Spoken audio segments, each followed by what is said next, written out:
السلام علیکم ورحمۃ اللہ وبرکاتہ۔ سارے جہاں سے اچھا ہندوستان ہمارا ہمارا، ہم بلبلے اس کی یہ گلستان ہمارا ہمارا، غربت میں ہوں اگر ہم رہتا ہے دل وطن میں، سمجھو وہی ہمیں بھی دل ہو جہاں ہمارا ہمارا، سارے جہاں سے اچھا ہندوستان ہمارا ہمارا، پربت وہ سب اونچا ہمسائے آسماں کا، وہ سنتری ہمارا وہ پاسباں ہمارا ہمارا، سارے جہاں سے اچھا ہندوستان ہمارا ہمارا، سارے جہاں سے اچھا، گودی میں کھیلتی ہیں اس کی ہزاروں ندیاں، گودی میں کھیلتی ہیں اس کی ہزاروں ندیاں، گلشن ہے جن کے دم سے رشک جنا ہمارا ہمارا، اے آب رود گنگا وہ دن ہے یاد تجھ کو، اترا تیرے کنارے جب کارواں ہمارا ہمارا، سارے جہاں سے اچھا ہندوستان ہمارا ہمارا، مذہب نہیں سکھاتا آپس میں بیر رکھنا، ہندی میں ہم وطن ہے ہندوستان ہمارا ہمارا، یونان مصر روما یونان مصر روما سب مٹ گئے جہاں سے، اب تک مگر ہے باقی اب تک مگر ہے باقی نام و نشان ہمارا ہمارا، کچھ بات ہے کہ ہستی مٹتی نہیں ہماری، صدیوں رہا ہے دشمن ورد جہاں ہمارا ہمارا، سارے جہاں سے اچھا ہندوستان ہمارا ہمارا، سارے جہاں سے اچھا، اقبال کوئی مرہم اپنا نہیں جہاں میں، معلوم ہے کیا کسی کو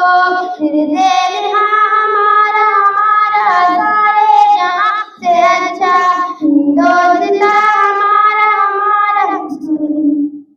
غالب و میر ہم نہیں دیں گے، غالب و میر ہم نہیں دیں گے،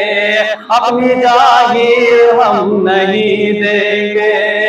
سارا ہندوستان ہمارا ہے،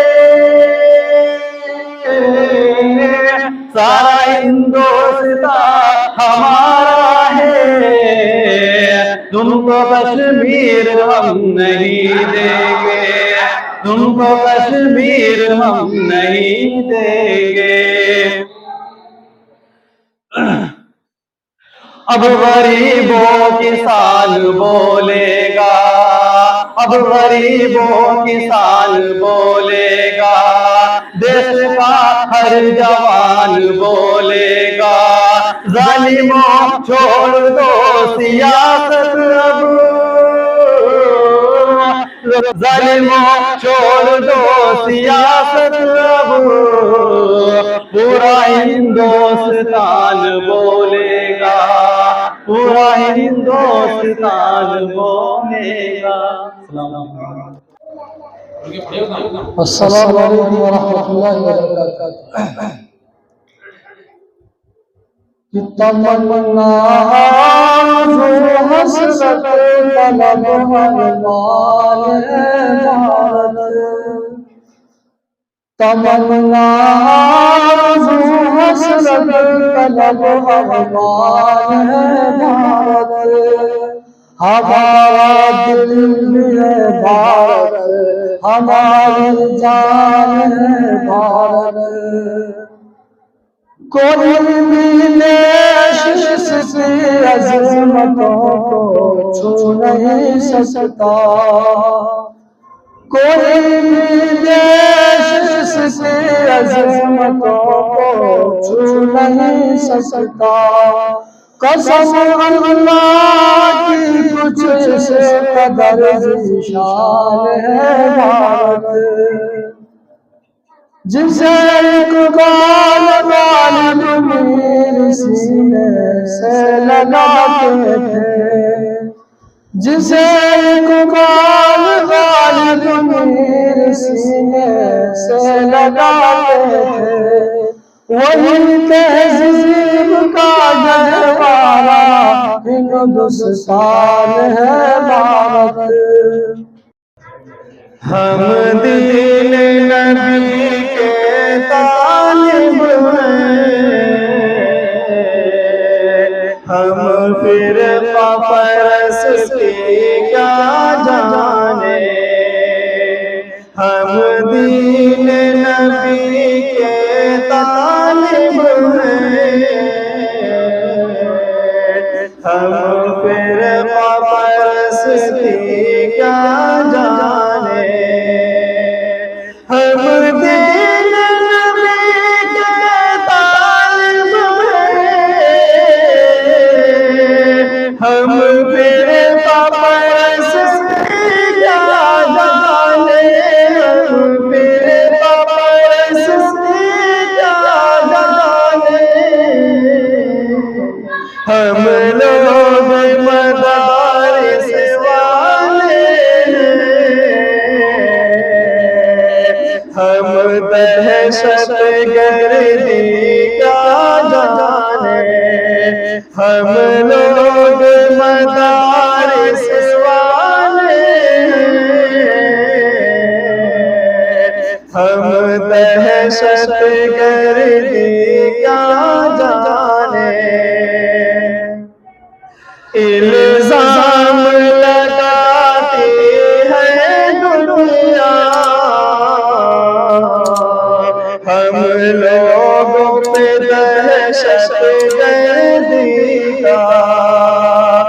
الزام لگاتی ہے دنیا، ہم لوگوں پہ دہشت گردی کا، ہم لوگوں پہ دہشت گردی کا، ہم لوگ صحابہ والے ہیں،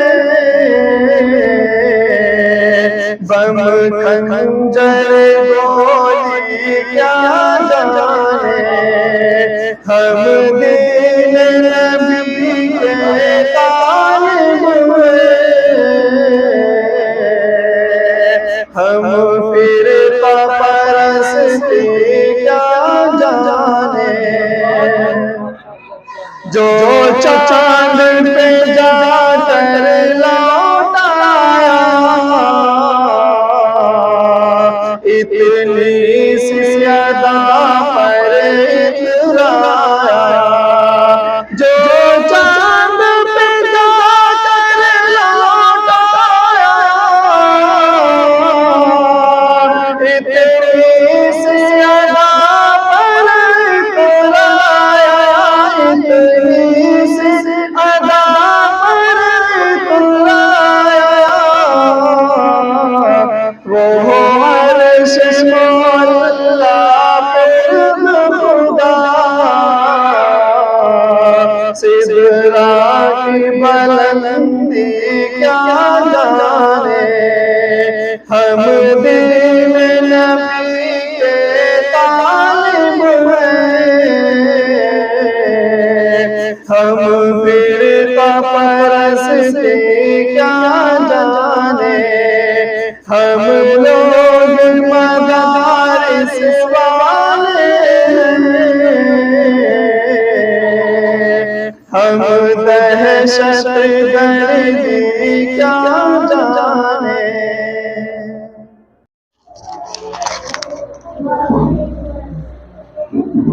الحمدللہ نحمدہ ونستعینہ ونستغفرہ ونؤمن بہ ونتوکل علیہ ونعوذ باللہ من شرور انفسنا ومن سیئات اعمالنا، من یہدہ اللہ فلا مضل لہ ومن یضلل فلا ہادی لہ، واشہد ان لا الہ الا اللہ وحدہ لا شریک لہ، واشہد ان سیدنا و مولانا محمدا عبدہ ورسولہ، اما بعد۔ عزیزان گرامی قدر اور اسٹیج پر جلوہ افروز حفاظ اکرام اور میرے پیارے عزیز بچوں اور بچیوں، آج ہم سب کے لیے بہت ہی مسرت کا اور انتہائی خوشی کا یہ مقام ہے۔ ایک ایسے خوبصورت موقع پر ہم لوگ یہاں پر جشن آزادی منانے کے لیے جمع ہوئے ہیں، جو ملک کی آزادی کے لیے ہر سال منایا جاتا ہے۔ اور یقیناً آزادی وہ شے ہے، آزادی وہ چیز ہے کہ جس پر جتنی بھی خوشی منائی جائے وہ کم ہے، کیونکہ آج سے بہت عرصہ پہلے ہندوستان کی سرزمین پر جب انگریزوں نے اپنے ناپاک قدم نہایت ہی عیارانہ اور نہایت ہی چالاکی کے ساتھ رکھے، اور قدم رکھنے کے بعد پھر یہاں کے باشندوں کو، یہاں کے رہنے والوں کو انہوں نے غلام بنا دیا۔ سب سے پہلے جو انگریز ہمارے بھارت میں، ہمارے ہندوستان کے اندر آیا، وہ 1606 عیسوی میں آیا۔ 1606 عیسوی کے اندر ایسٹ انڈیا کمپنی کے نام سے اس نے ایک تجارتی کمپنی کا قیام عمل میں لایا، اور یہاں کے لوگوں نے یہ سمجھا کہ انگریز صرف تجارت کی غرض سے بھارت میں آئے ہیں۔ تجارت کے پیچھے اور تجارت کے بینر کے نیچے انہوں نے وہ کام کیا اور سیاست کے اندر بلکہ اپنے پیر جمانے شروع کر دیے، یہاں تک کہ بہت سے صوبوں پر انہوں نے جو ہے حکمرانی کرنی شروع کر دی، بہت سے صوبوں کو اپنے زیر نگی کر لیا اور یہاں کے باشندوں کو غلام بنانا شروع کر دیا۔ اس وقت کے دانش مندوں نے، اس وقت کے دوربین لوگوں نے بھانپ لیا اور یہ سمجھ لیا کہ یہ انگریز تجارت کی غرض سے ہندوستان نہیں آئے، بلکہ ان کا مقصد سیاست کرنا ہے، ان کا مقصد یہاں کے لوگوں کو اپنا غلام بنانا ہے، اور غلامی کی زندگی میں جو ہے وہ سیاست یہاں پر کریں گے، اور ہم لوگ غلامی کی زندگی کے اندر سانس لیں گے اور غلامی کی زندگی بسر کریں گے۔ تو جب دیش کے دانش مندوں نے یہ سمجھ لیا، تو سب سے پہلے خاندان ولی اللہ نے فتوی جہاد کا نعرہ بلند کیا اور یہ کہا کہ انگریزوں کے خلاف جنگ کرنا ہے، انگریزوں کے خلاف جہاد کرنا ہے۔ اس لیے یاد رکھیے 1857 کی جو جنگ آزادی کے اندر جو لڑائی ہوئی ہے، 1857 کے اندر جنگ آزادی کا جو محاذ بنایا گیا، اس محاذ کے اندر گویا کہ ایک ایسا وہ انقلاب تھا، اس انقلاب کی وجہ سے انگریز ڈر گیا، اور انگریز اسی ڈر کی وجہ سے اس نے مسلمانوں کو ظلم و ستم کا نشانہ بنانا چالو کر دیا، مسلمانوں کو ظلم و ستم کی چکی میں پیسنا شروع کر دیا۔ خاص طور سے اس ملک کے اندر انگریزوں سے جو لوہا لے رہے تھے، انگریزوں سے جو ٹکر لے رہے تھے، وہ علماء اکرام تھے، وہ مدارس کے اندر پڑھنے والے اور پڑھانے والے تھے، وہ قال اللہ قال الرسول کی صدائیں بلند کرنے والے لوگ تھے، جنہوں نے ملک کی آزادی کا نعرہ بلند کیا اور یہ کہا کہ انگریزوں سے ٹکر لینا ہے، انگریزوں کو اپنے ملک سے نکال کر کے باہر کرنا ہے۔ سب سے پہلے شیر میسور ٹیپو سلطان نے یہ بھانپ لیا تھا کہ انگریز صرف 2-4 صوبوں میں نہیں بلکہ پورے ہندوستان پر حکومت کرنا چاہتا ہے۔ اگر اس کے قدم کو نہ روکا گیا، اس کو کھدیرا نہ گیا، تو ممکن ہے کہ یہ پورے ہندوستان کا حاکم بن بیٹھے گا۔ تو سلطان ٹیپو شہید نے اپنے جیالوں کے ساتھ انگریزوں سے لوہا لیا اور انگریزوں سے مقابلہ کیا اور انگریزوں کے دانت کھٹے کر دیے، یہاں تک کہ 1799 میں جب 4 مئی 1799 کے اندر جب ٹیپو سلطان کو شہید کیا گیا، تو جنرل حارث نے یہ کہا تھا، خوشی کا نعرہ بلند کیا اور آپ کے ناش مبارک کے پاس آیا اور اس نے کہا بلند کرتے ہوئے یہ کہا کہ آج سے ہندوستان ہمارا ہے، کیونکہ ٹیپو سلطان وہ ذات تھی، ٹیپو سلطان وہ مرد مجاہد تھا کہ جب تک وہ زندہ رہا انگریز جو ہے اس کے سامنے جم نہیں سکتے تھے، انگریز اس کے سامنے ٹک نہیں سکتے تھے۔ تو میرا عزیز دوستوں اور بچوں، کہ ہمارے علماء اکرام نے بہت قربانیاں دی. میں یہ نہیں کہتا کہ صرف مسلمانوں نے قربانی دی، بلکہ ہندو، مسلم، سکھ، عیسائی سبوں نے مل کر کے اس دیش کو آزاد کیا. لیکن ہاں یہ بات کہنے میں کوئی ہچکچاہٹ نہیں ہے، جتنی قربانیاں ہمارے علماء دین کی ہیں، ہمارے علماء ربانیین کی ہیں، اور جتنا خون انہوں نے بہایا ہے، برادران وطن نے تو اتنا پسینہ بھی نہیں بہایا. برادران وطن نے اتنی جد و جہد نہیں کی جتنی ہمارے علماء اکرام نے جد و جہد کی ہے. ہمارے علماء اکرام کی گردنوں کو بلکہ دہلی کی جامع مسجد سے لے کر پشاور تک، چاندنی چوک سے لے کر خیبر تک کوئی درخت ایسا نہیں تھا جہاں پر علماء کی گردن کو لٹکایا نہ دیا جاتا، علماء کے بدن کو سولی پر لٹکایا گیا، علماء کو پھانسی کے پھندے پہ جھلایا گیا، انڈومان نکوبار کی جیلوں میں ڈالا گیا، قید و بند کی صعوبتوں کو علماء نے برداشت کیا، علماء نے اپنی جانوں کا نذرانہ پیش کیا، علماء نے اپنے بچوں کو یتیم بنایا، اپنی بیویوں کو بیوہ بنایا، صرف دیش کی آزادی کے لیے اور دیش کی حریت کے لیے علماء نے جان تن من ہر طریقے کی قربانی دی. آج ہم ہی لوگوں سے جنہوں نے بے پناہ قربانیاں دی ہیں دیش کی آزادی کے لیے، دیش کی آزادی کے لیے بے پناہ ہم نے جد و جہد کی ہے، آج ہمیں کو غدار وطن کہا جا رہا ہے، ہمیں کو اس دیش کا دشمن کہا جا رہا ہے. آپ کو معلوم ہونا چاہیے کہ جلیانوالہ باغ تاریخ کے اندر بہت ہی سانحہ کا واقعہ ہے، بہت ہی افسوسناک کا واقعہ تاریخ کی کتابوں میں درج ہے. جلیانوالہ باغ 1919 13 اپریل کو پیش آیا، اور یہ واقعہ جس وقت پیش آیا ہے، اس واقعے کے اندر جنرل ڈائر نے جلیانوالے باغ کے اندر مجاہدین آزادی نے جو باقاعدہ پروٹیسٹ کے لیے جمع ہوئے تھے، اور ان کا پروٹیسٹ صرف اس لیے تھا، ان کا احتجاج اس لیے تھا کہ وہاں پر پنجاب کے 2 مقبول لیڈروں کو انہوں نے جو ہے نظر بند کر دیا تھا. ایک مقبول لیڈر جس کے اندر ڈاکٹر ستیہ پال اور دوسرا ڈاکٹر سیف الدین کچلو تھے، جن کو انہوں نے نظر بند کر لیا، اور اسی نظر بندی کی وجہ سے ان کو جلا وطن جب کیا گیا تو وہاں کے اندر جو مجاہدین آزادی، جو حریت پسند لوگ تھے، انہوں نے جلیانوالے باغ میں دھرنا دیا اور یہ کہا کہ ہم اپنے رہنماؤں کو آزاد کرانے کے لیے احتجاج کریں گے اور جو ہے پروٹیسٹ کریں گے. لیکن اس کی خبر جب جنرل ڈائر کو ملی ہے تو جنرل ڈائر نے کوئی وارننگ نہیں دی، جنرل ڈائر نے کوئی جو ہے پہلے سے اطلاع نہیں کی تھی ان لوگوں کو. لیکن جب تقریباً ایک روایت کے مطابق 15,000 کے قریب لوگ جلیاں باغ کے اندر جمع ہو گئے تو جنرل ڈائر اور ایک اور ان کا جو ہے گورنر تھا جس کا نام ایڈوائر تھا، ان لوگوں نے مشورہ کیا، اور مشورہ کرنے کے بعد جلیانوالے باغ میں اپنے کچھ فوجی لے کر کے آ گیا، اور ان فوجیوں کے ذریعے سے 1650 راؤنڈ گولیاں چلوائیں. 10 منٹ کے اندر 1650 راؤنڈ کی گولیاں چلی، اور ایک تاریخ کے مطابق کی جو ہے 450 لوگوں کو مار دیا گیا، 1000 کے قریب لوگ زخمی ہوئے. لیکن جو ہے نیشنل کانگریس کی رپورٹ کے مطابق اگر کہا جائے کہ ہزاروں کی تعداد میں لوگوں کی جانیں گئیں، اور جو ہے 1500 کے قریب لوگ زخمی ہوئے. جلیانوالے باغ میں ایسا خونی کھیل کھیلا گیا، ایسا لوگوں کی جانیں اس طریقے سے لی گئی تھی کہ جان لینے کے بعد جب جلیانوالے باغ کے اندر لوگ اپنے عزیز و اقارب کی لاشیں تلاش کرنے گئے تو لاشوں کا ایک انبار تھا. اپنے عزیزوں کو ڈھونڈنے کے لیے، اپنے گھر والوں کو تلاش کرنے کے لیے جب گئے تو ان لاشوں سے بعض وہ لاشیں جو کمزور تھی وہ تو مر گئی، گولی لگتے ہی ختم ہو گئی، لیکن جو جوان تھے، ہٹے کٹے کڑیل لوگ تھے، ان کے جسم کے اندر ابھی بھی زندگی کی رمق باقی تھی، ان کے اندر ابھی بھی زندگی کی کسک باقی تھی. جب لوگ لاشوں کو تلاش کر رہے تھے تو اس وقت بھی ان کی زندگی کی سانسیں چل رہی تھی. لیکن اس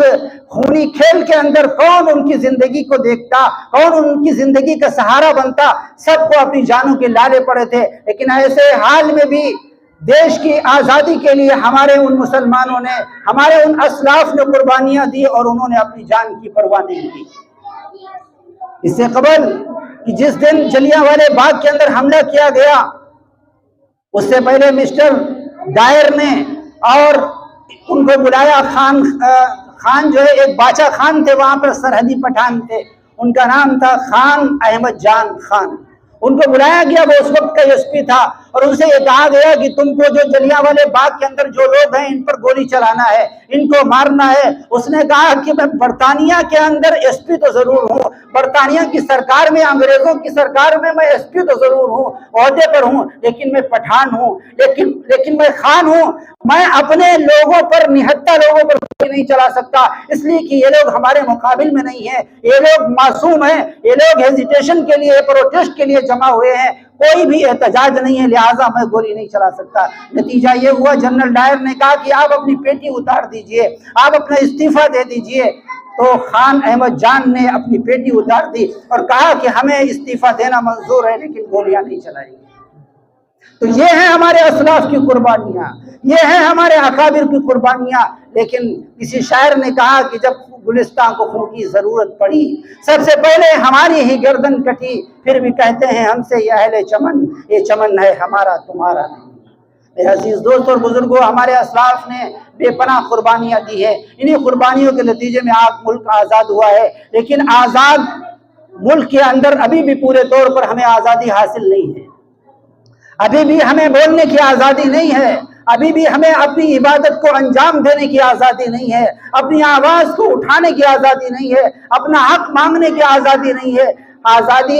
اصل میں اور حقیقی آزادی اس وقت ہوگی، آزادی حقیقی اس وقت میسر آئے گی جب ہمیں بولنے کی آزادی ہوگی، ہمیں عبادتوں کی آزادی ہوگی، ہمیں احتجاج کرنے کی آزادی ہوگی۔ آج ہر چیز پر پابندی لگائی جا رہی ہے، ہماری آواز کو دبایا جا رہا ہے، ہماری مسجدوں کو مسمار کیا جا رہا ہے، ہماری جو تاریخی روایات ہیں، ہماری تاریخی جو نشان ہیں، ان تاریخی نشان کو مٹایا جا رہا ہے۔ یاد رکھیے، ہم سب جنگ آزادی میں برابر کے شریک ہیں، ہم لوگوں نے بڑی جدوجہد کی ہے جب جا کر کے یہ ملک 1947 میں آزاد ہوا، 15 اگست 1947 کو یہ دیش آزاد ہوا۔ یاد رکھیے، اصل آزادی اسی وقت ممکن ہوگی جب سارے لوگ، ہندو، مسلم، سکھ، عیسائی، آپس میں مل جل کر رہیں گے، محبت کے ساتھ، مودت کے ساتھ، الفت اور پیار کی، یگانگت کی لڑی میں پروئیں گے، ماحول کو سجا دیں گے اس انداز سے، تبھی اس وقت ہم لوگ آزادی کی سانس لیں گے، اور آزادی کی خوشی اس وقت اصل میں حقیقی ہمیں حاصل ہوگی۔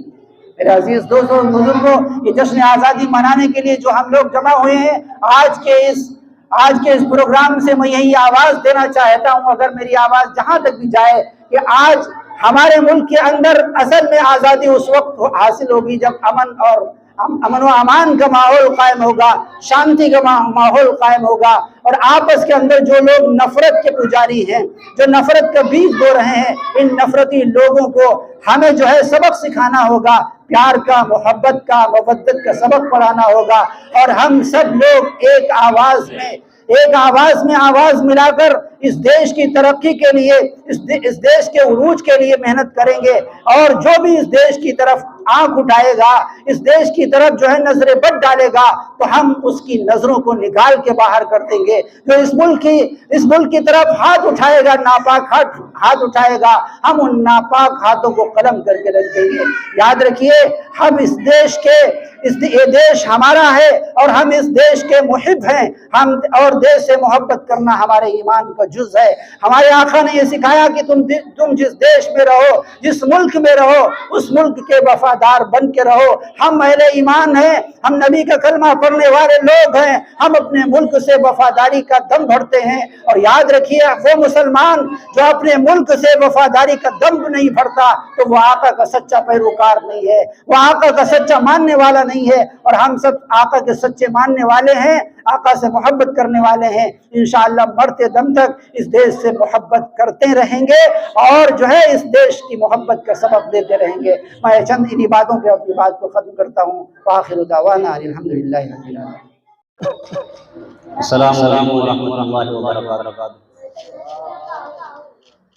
کہ میرے خدا میری آنکھوں کی زندگی کے لیے، میرے خدا میری آنکھوں کی زندگی کے لیے، میرے خدا میری آنکھوں کی زندگی کے لیے، مجھے دکھا دے مدینہ بس ایک گھڑی کے لیے۔ لیے مجھے دکھا دو مدینہ بس ایک گھڑی کے لیے کہ رسول پاک سے جا کر سوال کہہ دینا رسول پاک سے جا کر سوال کہہ دینا رسول پاک سے جا کر سوال کہہ دینا میں بے قرار میں حاضری کے لیے میں بے قرار ہوں تیرا میں حاضری کے لیے. سلام